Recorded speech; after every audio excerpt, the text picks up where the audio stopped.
We continue our conversation on race with J. Scott Smith, who is with the Asbury Park Press, who has been having his own conversations on race. He's the lead reporter in a series of articles and even a town hall that the Asbury Park Press has had on this. I want to stay with the theme that the show has been about, and that is the relationship between the African American community and police officers. It seems like, because of the Michael Brown case and the Eric Garner case and the reaction to those cases, it's gotten worse.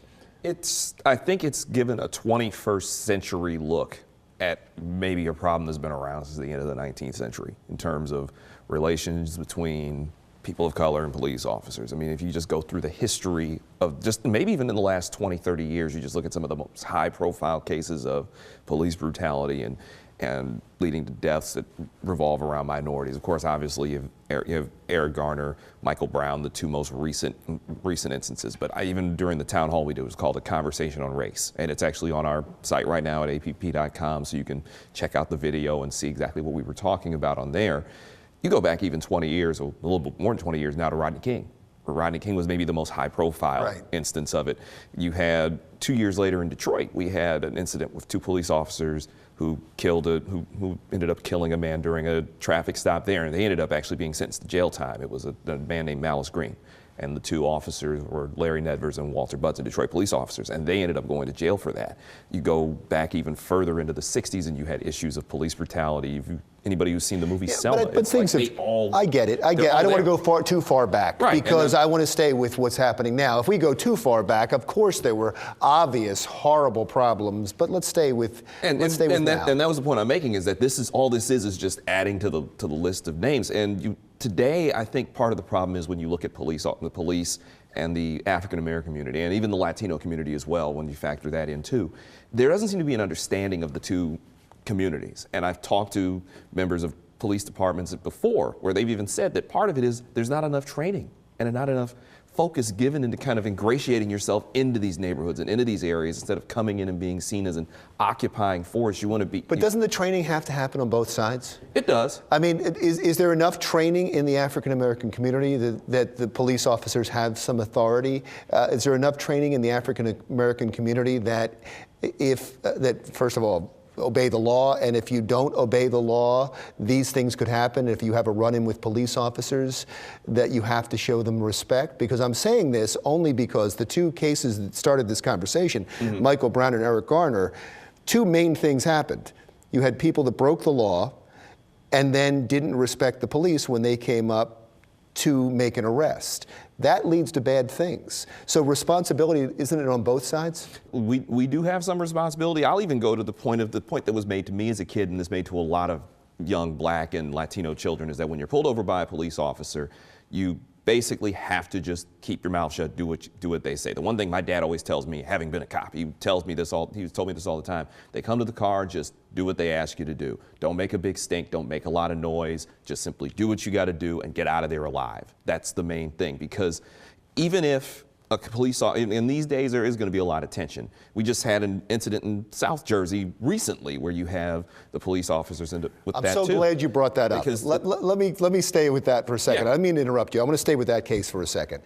We have video in Bridgeton, down by Philly, of a guy I know he had a bad background, but forget that for a second. He gets out and he's got his hands raised. We have video. Michael Brown may not have done that. He did. And he was killed. Yeah.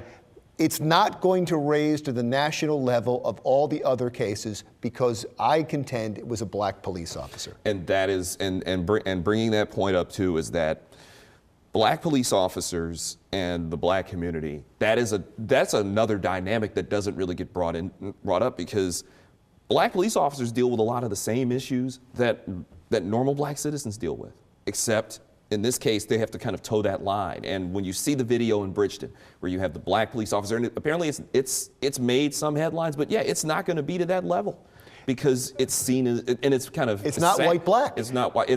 Well, and as I've said before, not everything is black and white. Sometimes police officers and minorities, those are two different. So my contention is it's all about race between whites and blacks. Because another case up in New York, it was a horrible, most egregious case I know of, where it was a young police officer in the Pink House, as a projects up there, and he shot somebody in the stairwell. He claims it was by accident. He was Asian. And it didn't Nothing. No headlines. It didn't make as much noise. And there's so many incidents like this around the country where you could have Latino cop, black citizen, or black cop, black citizen. It seems to be the unfortunate. Isn't that racist? It can be. It can be in terms of the classification of it. I mean, the sad part of it is almost every single instance, the person on the other end is a black male or black female. That seems to be the unfortunate constant in all this. I look at it to say this. This is something that is going to take a long time to clean up in terms of the relationship between the two, because there are some areas in this country where police and the citizenry, black and white, actually get along fairly well because there's not a major amount of tension. In other places, it's everywhere. And part of the discussion we had on APP.com was there needs to be more attention given to the police coming into neighborhoods and making everybody a little bit more at ease, as well as people in the citizenry at least showing more respect and trying to work together. And so you're saying the media should focus on some cities and areas where it's working, and not necessarily on these cases. You want to be able to keep it more balanced, because yes, there are. That's not going to get ratings. That's not, unfortunately, no. It's not going to do numbers. I've always said that about the reason people ask all the time is like, why don't you guys broadcast more good news? Well, it's because you're not going to watch it, and the numbers bear that out. J. Scott Smith, as always, excellent. Appreciate you being here. We'll continue the conversation, and Another Thing continues after this.